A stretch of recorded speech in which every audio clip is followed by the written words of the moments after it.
Bismillahirrahmanirrahim. Assalamualaikum warahmatullahi wabarakatuh.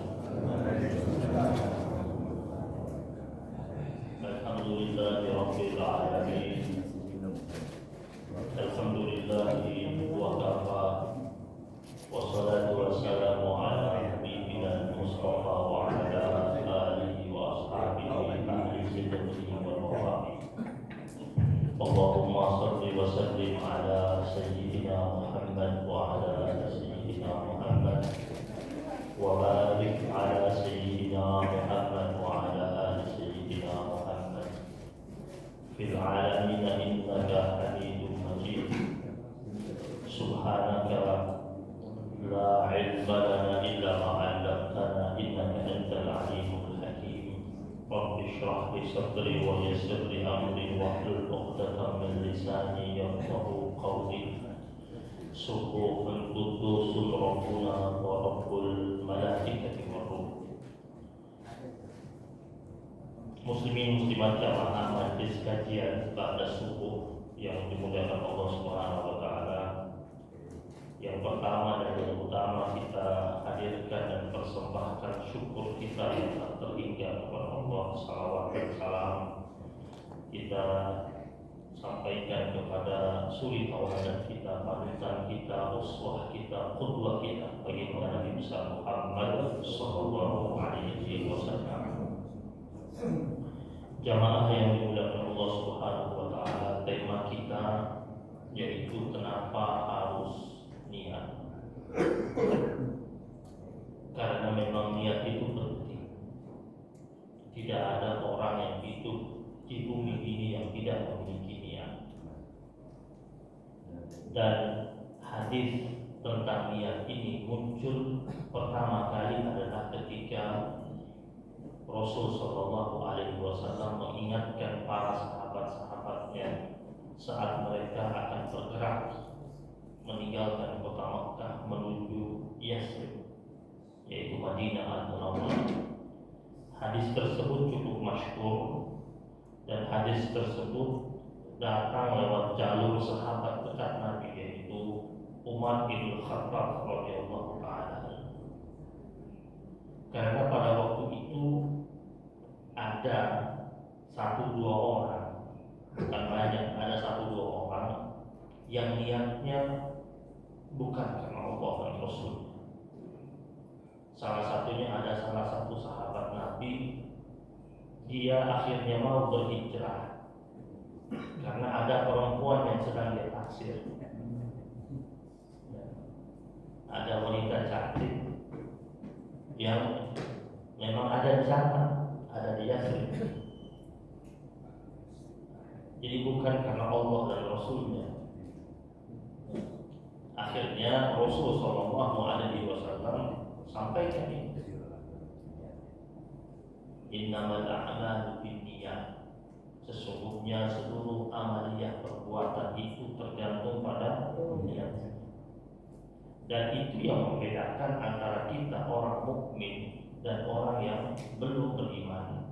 Orang mukmin, Nabi bilang sama sahabat-sahabat Nabi, tahukah kalian apakah yang membedakan antara kalian dengan orang-orang yang belum beriman? Kata para sahabat-sahabat Nabi, Allah wa Rasuluhu a'lam. Hanya Allah dan Rasulnya saja yang tahu. Terus Nabi katakan yang membedakannya itu adalah niatukum. Niat kalian yang membedakan. Bisa saja kita melakukan kebaikan dan orang yang tidak beriman itu juga melakukan kebaikan. Bahkan bisa jadi kebaikan dia jauh lebih banyak daripada kita. Tapi kita yang mukmin ini, seluruh jejak kebaikan yang kita lakukan, kita niatkan lillah, untuk Allah, karena Allah dan demi Allah Subhanahu wa taala. Maka dalam riwayat hadis yang lain Nabi katakan, niyatul mar'i khairun min amali. Niat seseorang itu jauh lebih baik daripada amalnya. Maka Rasul sampaikan hadis ini, innamal a'malu binniyat wa innamal likulli imrin ma nawa. Bahwasanya seluruh orang itu tergantung dengan apa yang dia niatkan. Baru Nabi sebut faman kana, dalam momentumnya waktu itu hijrah,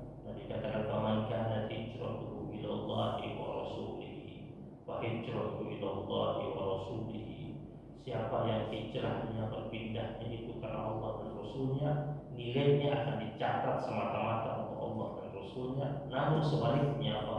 Wa man kana hijratuhu, siapa yang berpindahnya itu di dunia yusibuha, untuk dunia yang ingin dia capai, au imra'atin yazawwajuha, atau wanita yang ingin dia nikahi. Maksudnya kalau dia pindah ke sana dapat perempuannya, ya. Maka kata Nabi, fa hijratuhu ila ma hajara ilaihi, maka nilai hijrah sampai di situ saja. Jadi kalau dia dapat dunia, dikasih memang sama Allah dunia, tetapi dia tidak mendapatkan yang lainnya, dia tidak mendapatkan ridhonya Allah Subhanahu wa taala. Jamaah yang dimuliakan Allah Subhanahu wa taala, mari kita perhatikan sekarang tentang hadis ini. Hadis ini diriwayatkan dari jalur sahabat Nabi Umar bin Khattab radhiyallahu taala. Sayyidina Umar ini sahabat Nabi yang termasuk as-sabiquna al-awwalun, orang yang pertama termasuk jajaran kelompok sahabat Nabi yang awal-awal masuk Islam. Dan hadis yang kita baru saja sampaikan ini diriwayatkan dari banyak jalur riwayat.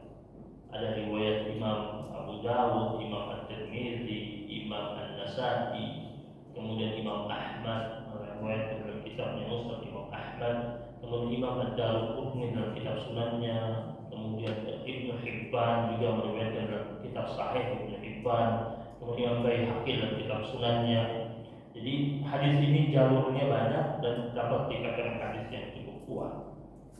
Nah, Umar bin Khattab radhiyallahu taala anhu adalah sahabat Nabi yang dari kalangan Bani Adi, salah satu rukun Quraisy.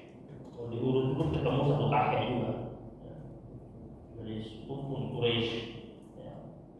Nama beliau Umar bin Khattab bin Abdul Uzza. Di Mekah itu ada berhala-berhala, ada Lata, Uzza, Manat. Kalau Abdul Uzza dia hambanya patung Uzza. Nah, orang-orang dulu. Makanya kita sekarang kalau kasih nama harus perhatikan namanya, jangan lihat sekedar bagusnya saja. Ya, ada orang kasih nama anaknya Syahrul Bariyah, kelihatan keren kan? Syahrul Bariyah. Tahu, saya ngerti tahu apa itu Syahrul Bariyah? Seburuk-buruknya manusia. Namanya siapa? Syahrul Bariyah. Artinya seburuk-buruknya manusia. Jadi kalau kasih nama perhatikan baik-baik, jangan sampai. Itu Abu Lahab namanya siapa? Abdul Uzza. Abdul Uzza bin Abdul Muttalib. Abu Lahab hambatnya patung Uzza. Dipanggil dengan Abu Lahab. Kenapa Allah tidak sebut? Kenapa Allah tidak sebut nama aslinya di Al-Quran? Di Al-Quran itu begitu mulia. Orang-orang jahat dalam Al-Quran itu jemaah sekalian tidak pernah Allah sebut dengan menggunakan nama asli. Tidak ada. Semua nama laqab, nama julukan. Fir'aun bukan nama asli, nama julukannya. Qarun begitu juga. Haman begitu juga. Jadi tidak ada dipakai nama asli. Tapi kalau orang-orang baik dipakai nama asli. Luqman nama asli. Ali Imran, keluarga Imran. Ada nama Imran di sini. Yahya, Zakaria, Isa, Yusuf, itu asli. Tapi kalau yang jahat-jahat itu pakai nama pakai nama laqab, pakai nama julukan. Dan yang jahat-jahat itu dipakai nama julukan, orangnya tidak akan pernah habis, akan muncul terus. Jadi tipe pemimpin seperti Fir'aun akan ada terus.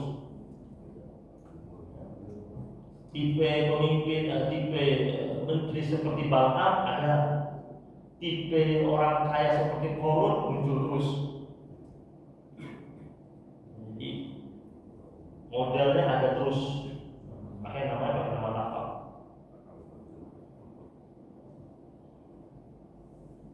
Yusuf asli kan? Akan muncul yang seperti Yusuf tidak? Akan. Mirip-mirip niru Yusuf, nama Yusuf dia. Maryam, ada Maryam disebut dalam Quran. Tapi akan muncul tidak ada figur yang seperti Maryam alaihissalam? Enggak. Jadi kalau ada perempuan nggak punya suami atau hamil, saya ini kayak Maryam, nggak mungkin. Pasti ada yang nyetrum. Ya.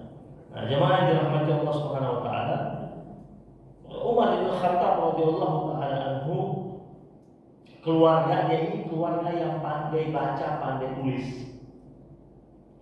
Yang di zaman itu, di zaman jahiliyah, cukup sedikit sekali dari kalangan orang-orang jahiliyah yang bisa baca, bisa tulis. Dan keluarganya Umar keluarga terdidik, ya. Memiliki fisik yang kuat, menjadi juara gulat di kota Mekah. Satu-satunya yang berhasil merobohkan Umar bin Khattab adalah Muhammad sallallahu alaihi wasallam. Umar kalau gulat ada yang bisa nandingi Umar bin Khattab. Disegani pada waktu itu orangnya keras, mendapatkan julukan singa padang pasir juga. Pemuda yang waktu itu sangat membela tradisi Arab jahiliyah, yang waktu itu banyak sekali menyembah berhala. Dan ada istiadat mereka yang sangat menyimpang dari nilai-nilai tauhid yang diajarkan oleh Rasulullah SAW. Ya. Umar bin Khattab radhiyallahu taala anhu terkenal sebagai peminum keras berat. Sebelum dia masuk, jadi nanti di kemudian hari ketika turun firman Allah tentang larangan minum khamar, innamal khamru wal maisir wal ansab wal azlam rijsun min amal syaitan fajtanibuhu. Disitu Allah katakan, maka jauhilah. Umar bin Khattab ketika dengar firman ini langsung mengatakan, al-ana ya Rabb, al-an, langsung berhenti. Umar nggak pakai nanti, nggak pakai nyicil. Kayak orang berhenti merokok nyicil, berhenti merokok nyicil. 2 bungkus, 1 bungkus, setengah bungkus, tinggal nyicil lagi sebatang. Udah selesai berhenti seminggu, tambah lagi 3 bungkus, langsung stop, langsung berhenti. Ya. Umar bin Khattab radhiyallahu taala anhu, ya, masuk Islam gara-gara pertama kali dia masuk Islam itu sebabnya awalnya dia mau berangkat menuju ke rumahnya Muhammad sallallahu alaihi wasallam karena dia begitu marah ketika melihat Nabi sudah semakin banyak pengikutnya. Ketika dia beranjak hendak ke rumah Rasul, di tengah jalan Umar bin Khattab radhiyallahu taala anhu bertemu dengan Nu'aim bin Abdullah, temannya. Kata Nu'aim, "Ente mau kemana?" "Saya mau ke rumahnya Muhammad SAW." Katanya, "Saya mau habisin ini." "Gak bisa ini. Saya halang-halang ini udah terus bertambah. Mendingan ini orangnya aja deh. Saya mau tantang duel." Kata Nu'aim bin Abdullah, "Ngapain? Ente datang ke rumahnya. Ente punya adik perempuan, udah ikut Muhammad SAW." Akhirnya kemarahannya itu yang tadi ditujukan ke Nabi beralih kepada adiknya. Tujuannya ke rumah Nabi berubah menuju ke rumah adiknya. Setelah sampai di rumah adiknya, ya, yang telah memeluk agama Islam, Umar bin Khattab radhiyallahu taala anhu cukup marah ketika dia tahu setelah sampai di rumah adiknya sedang baca surat Toha 1-8. Semakin marah dia sama saudari. Menurut riwayat dia sampai memukul saudarinya sampai saudarinya tersungkur dan keluar darah dari pipinya, dari bibirnya. Tapi setelah dia lihat tersungkur keluar darah, dia tiba lagi. Terus dia bilang, mana itu warakah, lembaran yang kau pegang, berikan ke saya. Nggak mau dikasih. Apa saya kasih? Enggak, saya mau lihat. Ya. Dia bujuk untuk dikasih. Ya. Dia meminta untuk melihat bacaan tersebut. Dan akhirnya dikasih. Ketika dia baca, terguncang. Ya, berkat doa Nabi juga. Nabi pernah meminta kepada Allah untuk diberikan salah satu daripada dua Umar. Dan Allah berikan Umar bin Khattab radhiyallahu taala anhu. Dan ketika dia terguncang, dia bilang, saya mau menemui Muhammad sallallahu alaihi wasallam. Saudaranya agak khawatir ketika dia mengatakan dia ingin menemui Nabi. Dia khawatir kan dia masih marah sama Nabi. Karena ketika dia berhadapan dengan Nabi, dia mengucapkan dua kalimat syahadat. Orang mendapatkan titik hidayah itu dengan cara yang berbeda-beda. Umar bin Khattab tersentuh dengan redaksi surat Toha 1-8. Akhirnya kemudian dia bersyahadat, dan ketika dia masuk Islamnya Umar bin Khattab membuat seluruh penduduk kota Makkah gempar. Mereka tidak menyangka orang yang dianggap begitu keras, pemberani, kasar, kemudian cukup menentang dakwahnya Nabi, ini beralih 180 derajat. Hingga akhirnya Umar bin Khattab menurut riwayat saat itu dikucilkan oleh beberapa petinggi-petinggi kota Mekah, dan Umar bin Khattab tidak khawatir, nggak peduli dia tetap bersama Rasulullah SAW. Inilah satu-satunya orang yang ketika turun perintah hijrah itu Umar bin Khattab berangkat siang hari. Yang lain itu kan ngendap-ngendap berangkatnya, biar nggak ketahuan malam-malam. Umar bin Khattab siang-siang, dan dia umumkan ini. Yang lain sembunyi-sembunyi karena pemberani. Dia keluar di siang hari, dan orang-orang Arab zaman jahiliyah itu kalau malam itu hidup, jam-jam begini baru tidur mereka. Nanti bangun dari kapan siang, zuhur. Umar bin Khattab datang siang-siang di sekitar Ka'bah. Dulu di sekitar Ka'bah itu rumah kepala suku Quraisy tinggalnya itu di sekitar Ka'bah, itu rumah mereka di sekitar Ka'bah. Umar bin Khattab datang siang-siang, terus dia teriak.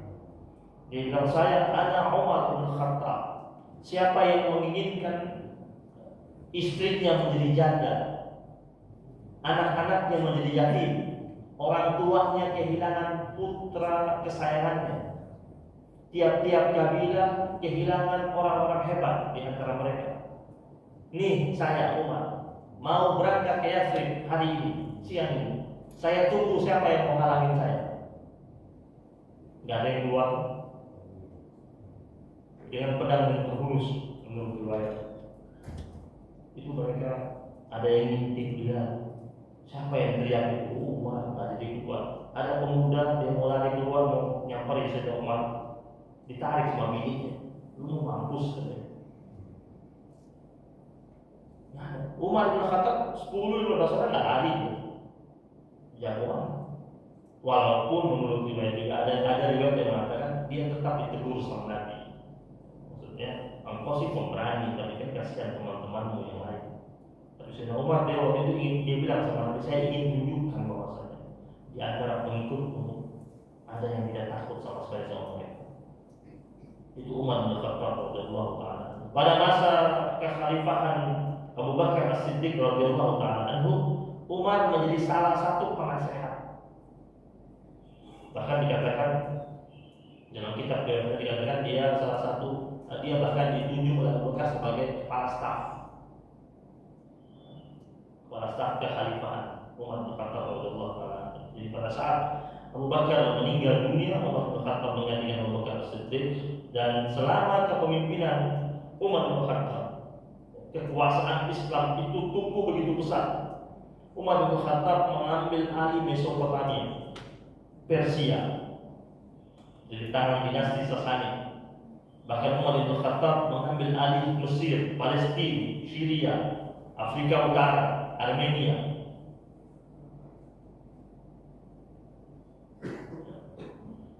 Umar bin Khattab radhiyallahu taala anhu, kemudian juga jadi dua imperium besar Persia dan Romawi itu takluk di bawah kepemimpinan Umar bin Khattab radhiyallahu taala. Dia juga termasuk khalifah yang mereformasi administrasi negara. Umar mengontrol kebijakan publik. Kemudian pendataan penduduk sudah dilakukan di zaman Umar bin Khattab radhiyallahu taala. Ini pernah dulu begini, ada kejadian tidak salah Muawiyah bin Abi Sufyan habis pergi dari luar kota dari daerah Romawi, habis datang dari Romawi balik ketemu Sayyidina Umar.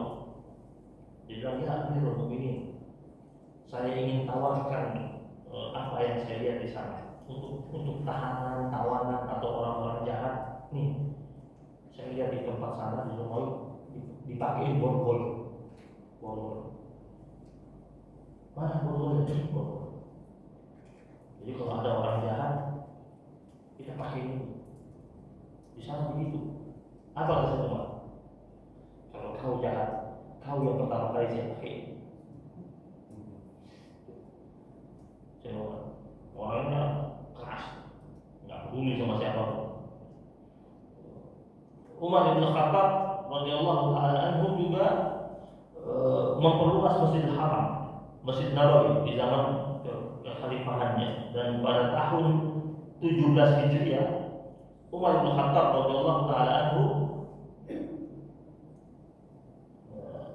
ketika masuk tahun keempat dia berkuasa, dialah yang menetapkan penanggalan Hijriah. Jadi penanggalan Hijriah itu ditetapkan di zaman Sayyidina Umar di tahun ke-17 Hijriah. Di setelah Umar bin Khattab memimpin selama 4 tahun. Dia mengeluarkan keputusan tersebut. Meninggalnya karena dibunuh sama Abu Lu'lu' ditikam. Jadi sahabat Nabi yang meninggal, yang jadi khalifah itu yang meninggal sakit cuma Abu Bakar. Umar, Utsman, Ali semua ditikam. Secara Islam ini penuh dengan tragedi-tragedi yang mengenaskan. Abu Lu'lu' ini namanya Fairuz, budak fanatik dari Persia.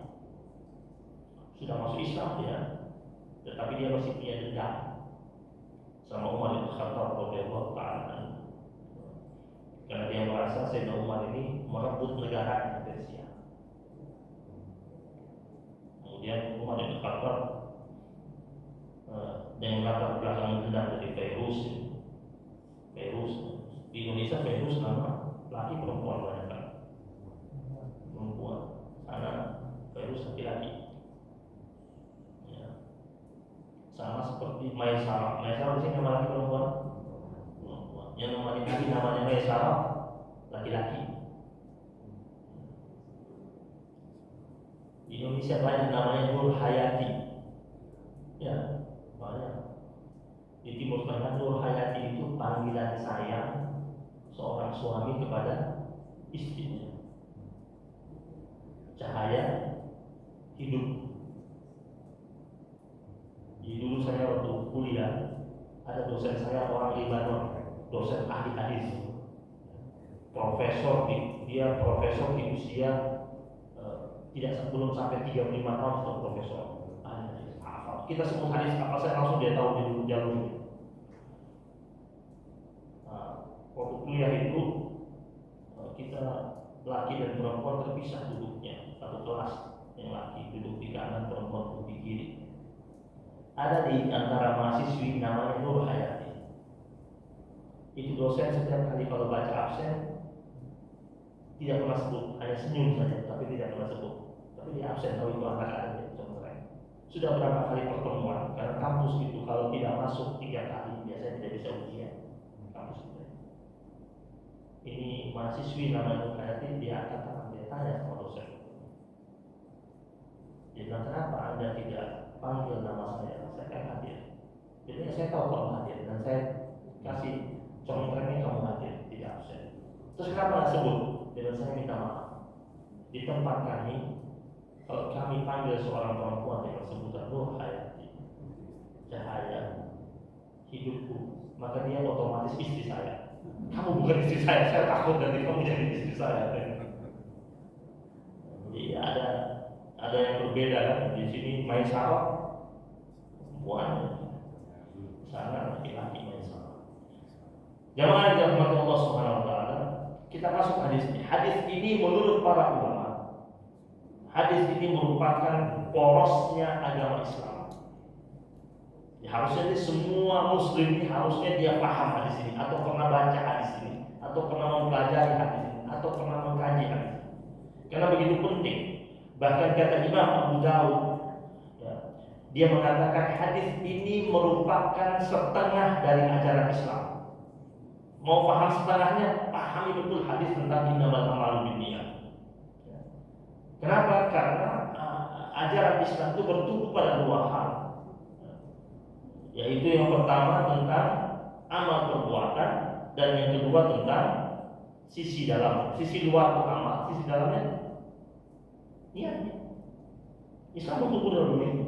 Amaliyah kita sholat itu amal luarnya sholat, dari takbir sampai salam. Amal dalamnya apa? Khusyuknya. Khusyuknya di mana? Hudurul hati itu hadir. Imam Syafi'i rahimahullah mengatakan, Imam Syafi'i, Imam Ahmad, Imam Bayhaqi mengatakan bahwasanya hadis ini mencakup sepertiga ilmu. Hadis tentang innamal a'malu binniyat.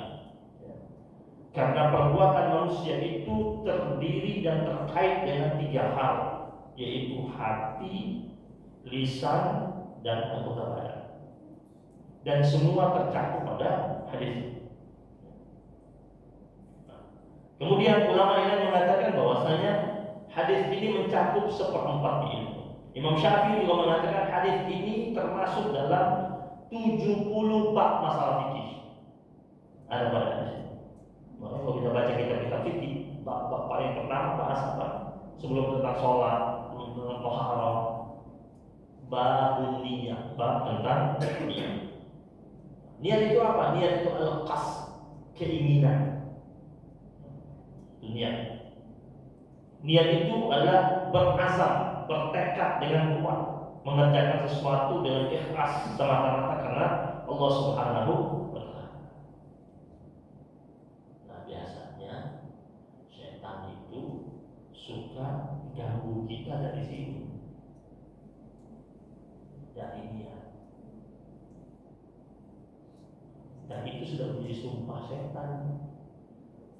Syaitan sudah mengatakan dalam surat Al-A'raf ayat 16-17, "Fabima aghwaytani ya Allah, sebagaimana engkau telah menyatakan aku sesat." Kan dia sudah vonis sesat sama Allah gara-gara menyesatkan Adam bin Hawa alaihi wassalam. La qadanna lahum siratal mustaqim. Aku, kata setan, saya akan sesatkan mereka manusia dari jalan yang lurus. Saya akan gelincirkan mereka, akan giring mereka jauh dari jalan yang lurus. Itu sumpah setan di hadapan Allah. Dia ngomong begitu. Di hadapan Allah dia ngomong begitu. Berarti dia bakal lakukan. Dan kata ulama, ucapan ini, ibaratnya ucapan ini adalah setan telah memproklamirkan tentang pertempuran besarnya dengan manusia yang tidak akan pernah berakhir. Wala atiyannahum min baini aydihim wa min khalfihim. Saya akan datang temui manusia-manusia itu dari depan. Saya ganggu dari depan. Wa min khalfihim, dari belakang. Kalau nggak bisa dari depan, dari belakang. Wa an aymanihim, atau saya ganggu dari sebelah kanan. Wa an syala'ihim, atau saya ganggu dari sebelah kiri. Jadi segala penjuru. Wala tajida aktsarahum syakirin, dan engkau ya Allah tidak akan dapati banyak daripada manusia itu yang bersyukur. Jadi itu orang yang kurang syukurnya, yang kufur nikmat. Siapa itu? Orang yang sudah diganggu sama setan. Dan setan berjanji, engkau ya Allah tidak akan dapati banyak di antara mereka yang mau bersyukur.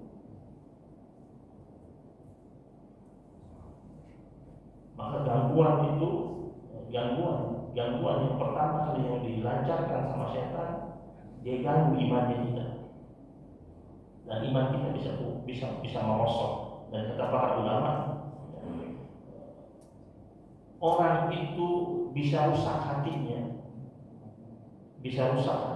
niatnya bisa rusak. Yang pertama kali penyebabnya adalah kurangnya iman.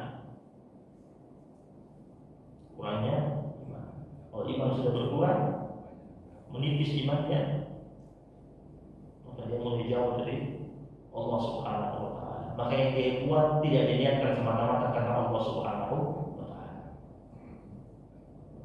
Kemudian yang kedua, yang kurangnya iman, yang kedua lagi, orang itu dia akan hatinya ini tidak akan sungguh-sungguh diniatkan karena Allah Subhanahu wa Ta'ala karena banyaknya godaan dunia.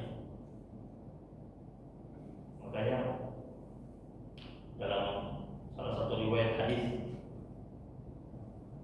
ada salah seorang sahabat Nabi dia bilang, "Ya Rasulullah, atasaddaqu bisadaqatin fa'altamisu bihi wajhullah." Wahai Rasul, aku telah bersedekah dengan sebuah sedekah, dan setiap sedekah yang saya lakukan itu saya berharap mendapatkan keridhaan dari Allah Subhanahu wa Ta'ala. Tapi wahai Rasul, ada sedikit kadang-kadang di hati saya itu ingin ada orang yang tahu, maksudnya orang-orang terdekat tahu. Jadi dia memang menyatakan di hadapan Nabi karena Allah bilang, tapi ada keinginan di hatinya itu, kalau si A si B ini tahu nggak apa-apa Nabi. Ini pandangan Nabi. Nabi jawab dengan mensitir firman Allah surah Al-Kahfi ayat 110. "Faman kana yarju liqa'a rabbih falya'mal 'amalan shalihan wa la yusyrik bi'ibadati rabbih." Maka barang siapa yang berharap untuk berjumpa dengan Tuhannya di hari akhir, maka lakukanlah amal saleh. Dia ingin masuk surga, jumpa dengan Allah, maka lakukan amal saleh wala yusyrik, dan hendaklah dia tidak melakukan ada satu pun sedikit pun persekutuan dalam setiap amal itu. Ya Allah mengatakan dalam hadis qudsi, "Ana agna syuraka." Aku Allah adalah Tuhan yang maha kaya dan terlepas dari segala macam bentuk syirka. Allah tidak mau itu. Allah tidak mau hamba-hambanya itu ketika berbuat sesuatu bilang sama Allah terus ada libatin yang lain. Ada libatin satu dua karena manusia tahu. Maka Allah bilang wala yusyrik bi'ibadati rabbih ahad. Jadi ketika dia beribadah kepada Tuhannya, kepada Allah Subhanahu wa Ta'ala, tidak ada unsur penduaan. Allah nggak mau dibagi cinta. Manusia ini dibagi nggak mau, apalagi Allah Subhanahu wa Ta'ala. Nah, penyebab hati itu suka rusak, iman jadi merosot, niatnya itu kadang-kadang terganggu di tengah jalan, kadang-kadang unsur dunia dan godaannya. Nabi bersabda, dunia itu dia hijau dan manis. Tidak ada orang yang tidak terpesona sama dunia. Tidak ada. Dan itu yang menjadi kekhawatiran Nabi Sallallahu Alaihi Wasallam. Nabi khawatir, Nabi katakan, "Wallahi mal faqru akhsha alaikum." Demi Allah, bukan kefakiran yang aku khawatirkan atas kalian. Aku tidak khawatir mengenai fakir. Tapi aku khawatirkan ketika dibukakan pintu-pintu dunia atas kalian, kemudian kalian berlomba-lomba untuk mencarinya, mengejarnya, dan kalian bakal hancur sebagaimana hancurnya orang-orang terdahulu yang dihancurkan karena dunia itu sendiri. Lalu yang ketiga, yang merusak tatanan niat kita itu adalah circle kita, orang di sekitar kita. Kadang-kadang kita sudah niatnya karena Allah, tapi karena pergaulan, tadinya karena Allah, tapi karena pergaulan dengan teman-teman kita, dia posting ini, gue juga bisa posting juga. Akhirnya riaknya muncul. Dulunya bukan orang yang riak ya, tapi karena circle di sekitar, makanya Nabi ingatkan tuh hati-hati dengan pergaulan. orang itu sebagaimana biasanya siapa teman duduknya, siapa teman ngobrolnya, saling tarik menarik energi satu dengan yang lainnya. Mohon dirahmati Allah Subhanahu wa taala. Berikutnya, setiap amalan syar'i dia akan dinyatakan sah jika amalan tersebut disandarkan kepada niat yang benar. Amalan apa saja akan dikatakan baik jika disandarkan dengan niat yang benar. Sekarang ini kita mandi niat, kalau pakai niat beda sama mandi nggak pakai niat. Hari Jumat nih mandi niatnya mau sholat Jumat, mandi sunnah Jumat, dapat pahala nggak? Kalau hanya sekali jebur di kolam renang, pahalanya. Jadi kita ini coba biasakan bahwasanya semuanya kita kerjakan itu ada niatnya dan disandarkan karena Allah Subhanahu wa taala. Kalau dia pulang keringat terus mandi, mau bersihkan badan sudah sampai di situ saja bersihkan badannya. Tapi kalau dia niatnya saya mandi, nawaitul ghusla, saya niat mandi untuk membersihkan hadas yang ada pada tubuh saya, lillahi ta'ala, karena Allah dapat pahala. Sama ketika orang itu dia menanam sesuatu, nanam untuk apa? Dulu ada kakek tua, dia nanam pohon kelapa. Pohon kelapa itu kan lama menumbuhnya, buahnya lama. Dia tanam. Ketika dia tanam, dia lagi nanam, udah tua, udah umur hampir 70. Lewat satu orang, anak muda. Dia bilang, aki, ngapain dia tanam kelapa, kapan dia makan? Udah jongkok kayak susah. Lari pelan-pelan, masukin tuh kelapa. Anak muda ini turun tanya, ngapain tanam ini? Cobalah tanam dulu yang buahnya cepat. Ini nanam kelapa kapan dia tumbuh, kapan dia besar, kapan tahu lah, udah bau tanah dia. Tapi aki-aki bijak ini ngomong, dia bilang apa? Qad gharasa man qablana fa'akalna. Dulu orang-orang terdahulu sudah pernah menanam pohon-pohon ini dan kami makan. Wa naghrisu nahnu liya'kula man ba'dana. Dan sekarang kami tanam, kami yang sepuh-sepuh ini tanam untuk dimakan oleh orang-orang. Niatnya itu, niatnya dia terserah dah mau nunggunya kapan nanti, buahnya kapan, walaupun sudah meninggal dunia, jadi amal jariahnya dia. Niatnya, tergantung niatnya. Di fungsi niat ini yang pertama untuk membedakan, sedang fungsi niat yang kedua untuk siapa ibadah kita lakukan. Pertama membedakan kita ini mukmin atau kafir. Mukmin niatnya karena Allah Subhanahu wa taala, pasti niatnya karena Allah. Kemudian yang kedua, fungsi niat itu untuk menetapkan kepada siapa amal ini kita lakukan, kepada Allah Subhanahu wa taala. Jadi jika ibadah ini diniatkan semata-mata karena Allah Subhanahu wa taala, insyaallah akan mendapatkan nilai yang mulia dan pencatatan yang mulia dari Allah Subhanahu wa taala. Ulama mayoritas mengatakan niat ini adalah iradah, keinginan. Niat sama iradah itu memiliki makna yang sama. Jadi kalau ada orang yang sudah punya keinginan, baru sudah ada niat. Kan orang dihukum membunuh dengan berencana. Kalau membunuh dengan berencana ada niat tidak? Ada niat. Maka hukuman lebih berat. Karena dia sudah punya keinginan sebelumnya. Tidak seperti orang yang spontanitas. Terakhir, dulu untuk perang Uhud, itu Nabi sebut itu kepada sahabat-sahabat Nabi yang bertahan sama yang lari. Kan ada yang lari, Pak. Oh, hukum militer lari perang dia apa ya? Bunuh kan? Hukum mati. Sahabat-sahabat Itu kalau kita baca sejarah sedih banget. Itu ada nabi itu Rasul dia itu nabi manggil mereka, teman tetap lari, kagak tengok ada. Oke. Bahkan menurut riwayat yang sampai ada yang sudah lari sampai di rumah, istri-istri mereka bilang, sudah selesai perang, udah. Tapi kita kalah nih, pada luka-luka. Istri-istri mereka nggak nanya suaminya, nggak, kasihan dia luka enggak? Mana Nabi? Di sana tertinggal di medan tempur, nggak tahu tuh sama siapa dia. Itu istri-istri mereka lempar suami-suami mereka dengan batu dengan pasir. Kurang ajar, ninggalin Rasul. Jadi istri mereka lebih cinta Rasul ketimbang mereka. Diusir suami mereka. Walaupun setelah itu mereka datang minta maaf ke Nabi.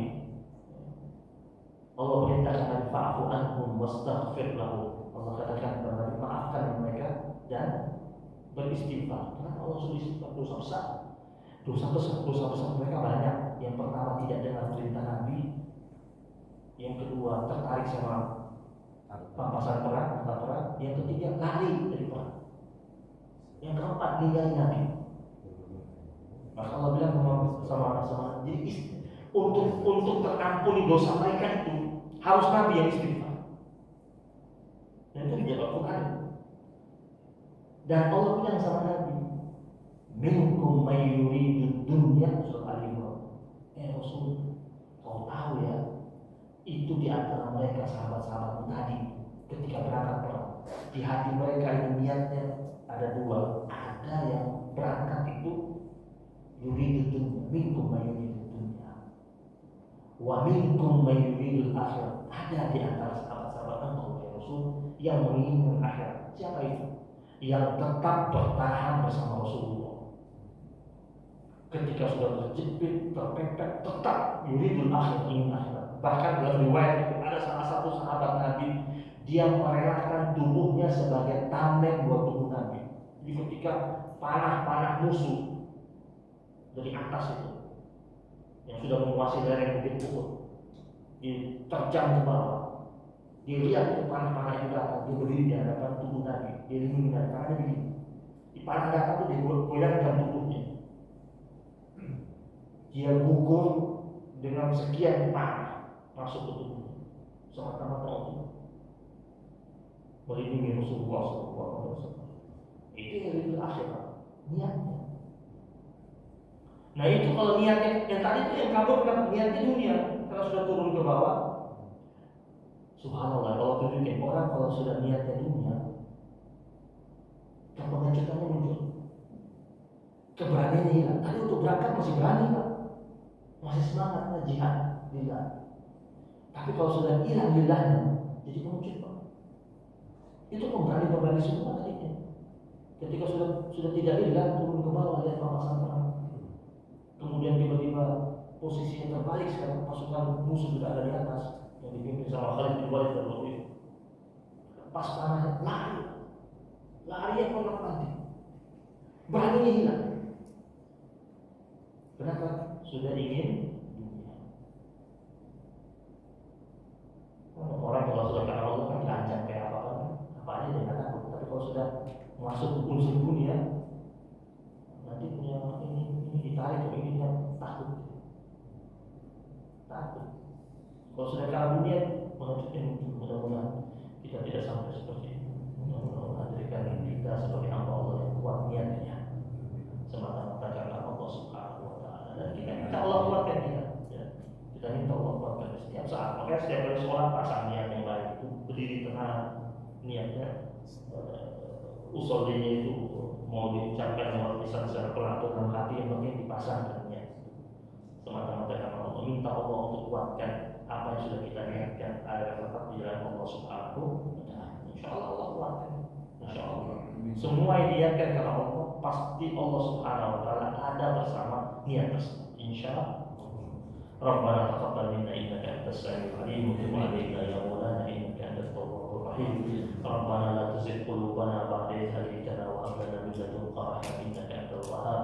Rabbana innaka jami'un nas liyawmin la rayba fihi innaka la tukhlifu wa dzurriyyatina qurrata a'yun waj'alna lil muttaqina imama. Kita doakan juga seluruh jemaah kita semuanya sehat, afiat, yang sakit mengangkat penyakit. Amin. Allah segera sembuhkan, yang punya hajat dan keinginan Allah kabulkan segala macam hajat dan keinginannya. Al-Fatihah.